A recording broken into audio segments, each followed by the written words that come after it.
Sir आप सोच लो कि आप ना कांग्रेस के ना बीजेपी के हैं, जी। तो मेरा सवाल ये रहेगा, हिना कांवरे जी अभी है, राजकुमार कराई जी, तो दोनों में क्या तुलना करेंगे, कौन अच्छा कौन बुरा? देखो, और जनता का एक ही सवाल आता है, जनता नहीं सर, जो जैसे कांग्रेस के समर्थक या मधु भगत के समर्थक वो बोलते कि मधु भैया की सरकार नहीं है, तो मधु भैया 5 साल करेंगे क्या? तो आज बालाघाट जिले में हमारे पास 4 विधायक हैं हम्म, और एक अच्छी बात यह है कि हमारे पास एक आयरन लेडी है बालाघाट जिले में, जी आदरणीय हमारी भाभी जी अनुमा मुजारे जी। कम से कम 4 विधायक है सर आपके। बिल्कुल 4 विधायक हैं। फिर सम्राट सर हारे कैसे सर? देखिए, थोड़ा सा जातिगत भी गणित चलता है।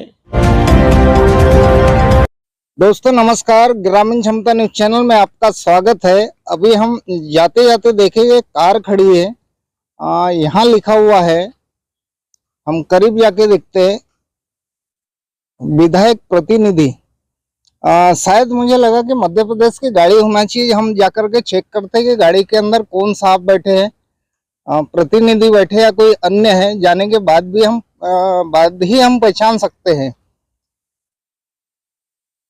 सर मैं न्यूज चैनल से, ग्रामीण क्षमता न्यूज चैनल, हम आपसे कुछ बात करना चाहेंगे सर। बात करेंगे सर हमारे साथ? बिल्कुल करेंगे, बोलिए ओके, आ जाओ सर अंदर, गाड़ी में आ सकते हो? आ जाइए, आ जाइए।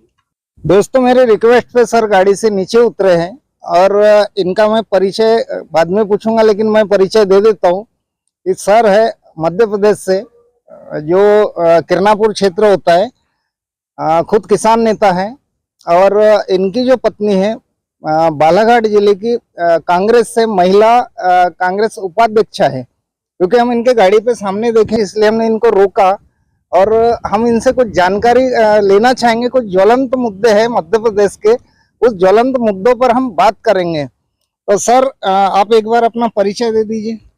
मैं योगेश लिल्हारे, मेरा निवास स्थान सारस सिवनी का है, तहसील किरनापुर, जिला बालाघाट जी, और कांग्रेस पार्टी का एक छोटा सा सिपाही हूँ जी, किसान नेता मैं कहलाता हूँ। के ज्वलंत मुद्दे पर आ जाते हैं कि आप जो किसान नेता है और जब चुनाव था विधानसभा का, तब बहुत से ऐसे वादे और जो जुमले वादे भी बोलेंगे जो किए गए थे कि 31 रुपए का रेट किसानों को आज तक मिला क्या सर मध्य प्रदेश में? देखिए, जो भारतीय जनता पार्टी जो है, कुल मिलाकर के लोगों पर जुमला झूठ के अलावा इनके पास कुछ था ही नहीं जी। चुनावी मुद्दा में आपने देखा विधानसभा में कि किसानों को 3100 रुपए का धान का रेट दिया जाएगा, गेहूं का 2700 रुपए दिया जाएगा और लाडली बहना में 3000 रुपए दिया जाएगा जी। लेकिन आज तक इनकी कोई भी चीजें क्लियर नहीं हुई। मतलब इनका ऐसा है कि लालीपाप दो जी, अपना वोट लो और लोगों को चुथिया बनाओ। ये भारतीय जनता पार्टी का शुरू से हम देख रहे हैं, जब से भारतीय जनता पार्टी की सरकार बनी जी। तो अभी जो किसान के मुद्दे थे, आप भी बोल रहे कि 3100 रुपए नहीं मिल रहा है, तो ये भविष्य में हो सकता है सर, दे सकते? गेहूं का रेट भी क्या था? मुझे तो नहीं लगता कि देंगे, क्योंकि उनका तो काम निकल गया ना। उनको सरकार बनाना था, सरकार बन गई। उसके बाद आपने देखा होगा लोकसभा चुनाव में 400 पार 400 पार 400 पार का नारा आपने देखा कि 250 पार भी नहीं हुई। तो लोगों के दिमाग में साइकोलॉजिकल इनने दिमाग में डाल दिया कि 400 पार मतलब 400 पार। अब दुनिया भी जानने लगी है, मतदाता भी जानने लगा है कि भारतीय जनता पार्टी सिर्फ झूठे वादे करते हैं, इसके अलावा उनके पास कोई चारा नहीं। तो सर एक मेरा सवाल रहेगा कि हमने सुना है कि आपकी जो पत्नी है, जो मधु भगत जी विधायक आपके परसवाड़ा क्षेत्र के जी, उनके प्रतिनिधि, एक जवाबदारी मिली है उनके ऊपर महिला बाल विकास की।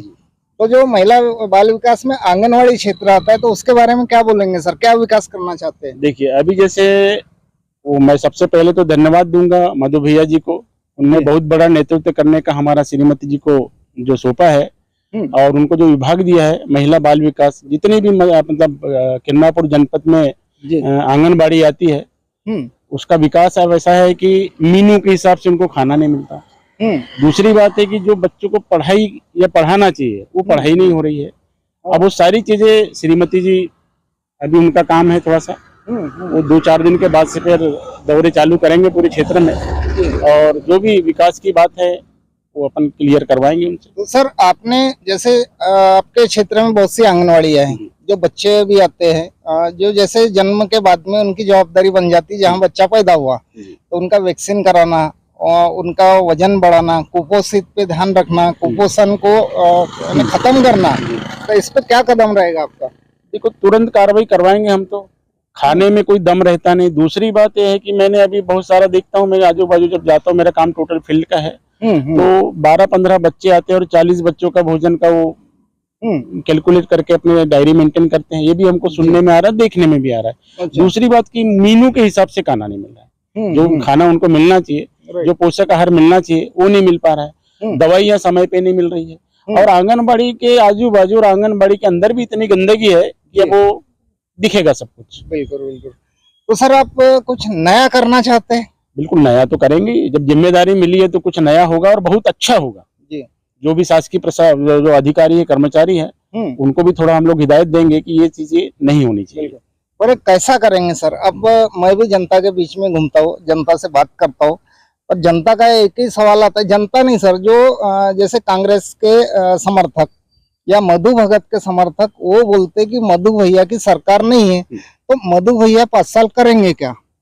देखो, सरकार नहीं है लेकिन विपक्ष में भी रह के बहुत बड़ा बड़ा काम कर सकते हैं। और अभी हमने लोकसभा में देखा कि एक अकेले राहुल गांधी जी ने पूरे संसद को हिला के रखा है। तो आज बालाघाट जिले में हमारे पास 4-4 विधायक हैं, और एक अच्छी बात यह है कि हमारे पास एक आयरन लेडी है बालाघाट जिले में, आदरणीय हमारी भाभी जी अनुमा मुजारे जी, और हर चीज को विधानसभा में उनने उठाया है। मधु भैया ने उठाया है, विक्की भैया ने उठाया है, हमारे जो जिला अध्यक्ष हैं, हमारे जो विधायक है बैयर से संजय भैया जी, इनने भी अपनी अपनी बात रखी है ना। मतलब ऐसा नहीं है कि सरकार नहीं बनी तो मुद्दे नहीं उठा रहे हैं, मुद्दे बराबर उठा रहे हैं। तो सर, आपने तो तारीफ की है कि आयरन लेडी है हमारी, वो भी हमारी भाभी लगती है, कंकर मुजारे जी की पत्नी, और कम से कम 4 विधायक है सर आप। बिल्कुल, 4 विधायक है। सम्राट सर हारे कैसे सर? देखिए, थोड़ा सा जातिगत भी गणित चलता है चुनाव में।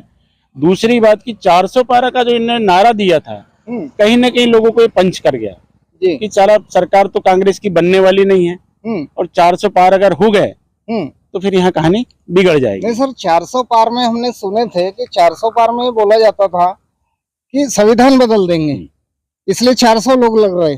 देखो, संविधान इनकी बाप की बपोती नहीं है ना। वो तो एक महान व्यक्ति ने धरती पे जन्म लिया, और बाबा साहब अम्बेडकर की देन है कि संविधान अगर बना है तो संविधान किसी एक जाति के लिए नहीं बना ना, सर्व समाज के लिए बना। और किसी भी व्यक्ति को हम बदलने की कोशिश नहीं करनी चाहिए, और बदल भी नहीं सकते, सबसे पहली बात तो। और जिस दिन ऐसा होगा तो फिर बहुत बड़ी कहानी बन जाएगी। आपको जो अधिकार मिला, जो आपको पद मिला, और आप बखूबी निभाएंगे। लेकिन सर, थोड़ा सा मैं हटके सवाल करूंगा, क्या राजनीति धर्म पे होना चाहिए? नहीं, धर्म पे तो राजनीति बनती नहीं ना। धर्म अपनी जगह है, धर्म अपनी जगह, जिसको जहां आस्था है वो करे। लेकिन इनने तो धर्म की राजनीति किया ना, और धर्म की ही राजनीति है। अयोध्या हार गई, रामटेक हार गए, मतलब जहां जहां भी हमारे इष्ट देव है, जिनको हम मानते हैं, प्रभु श्री राम से लेकर के जहां भी हम उनको धरती मानते हैं, ये सारी की सारी चीजें हारी है। नासिक, काशी, क्या जो भी है, जहां भी हमारे इष्ट देव है, जहां भी राजनीति इनने धर्म के नाम पे किया है, वो पूरी धर्म नगरी में इनकी पार्टी हारी है। और इनको जवाब है, ये इनने क्या बोला था, राम को लाएंगे। अरे, इनकी बखत है कि राम को लाने की। बिल्कुल सर, उपचुनाव में बद्रीनाथ भी हार गए। हाँ, मैं वही कह रहा हूँ कि जहाँ जहाँ प्रभु श्री राम, वहाँ बीजेपी का काम तमाम, ऐसा बोलना पड़ेगा। बिल्कुल बिल्कुल, वाकई में सही बोले आपने कि जहाँ जहाँ प्रभु श्री राम का नाम, वहाँ बीजेपी का काम तमाम। बिल्कुल। तो क्या बीजेपी ने चिंतन मनन करना चाहिए सर? बहुत बड़ी बात है, चिंतन मनन करना चाहिए। धर्म को छोड़ो, वो तो धर्म की बात है, जो जिसकी आस्था है वो तो मनाएगी। ऐसा नहीं कि मैं धर्म के खिलाफ हूँ, मैं भी मानता हूँ। बिल्कुल, धर्म अपनी जगह, राजनीति अपनी जगह। बिल्कुल सर, वापस आ जाते हैं हम आपके क्षेत्र पे।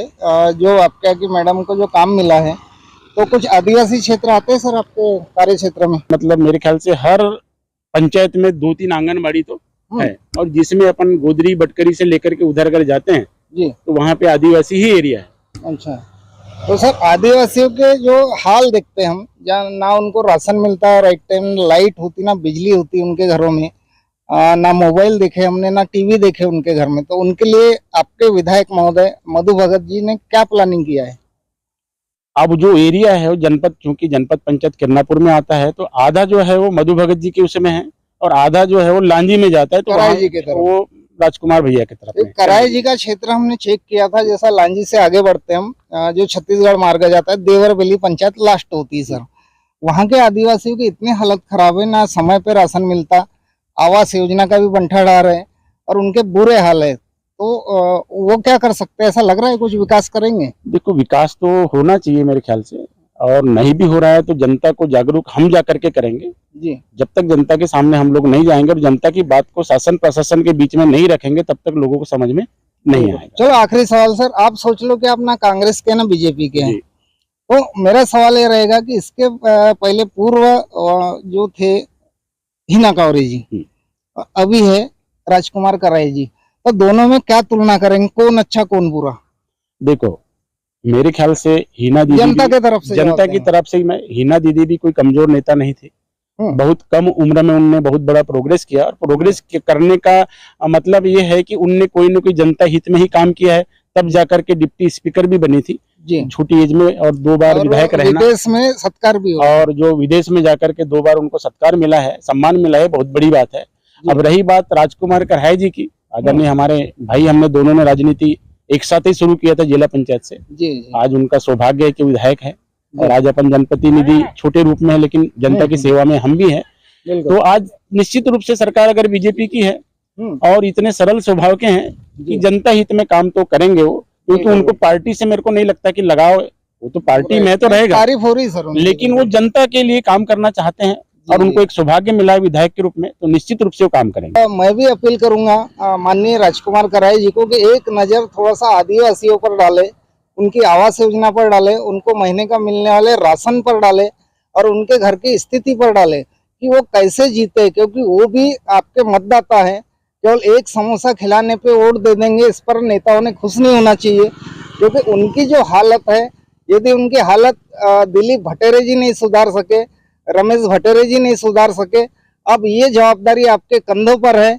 और लांजी के लिए मैं सर रिक्वेस्ट करूंगा, और मैं फिर से जाके देखूंगा कि स्थिति कितनी सुधरी, क्योंकि सवाल तो हम करेंगे, सवाल तो बनता है। आप देखते रहिए सर हमारा ग्रामीण क्षमता न्यूज। मैं दीपक कुथेकर, नमस्कार दोस्तों।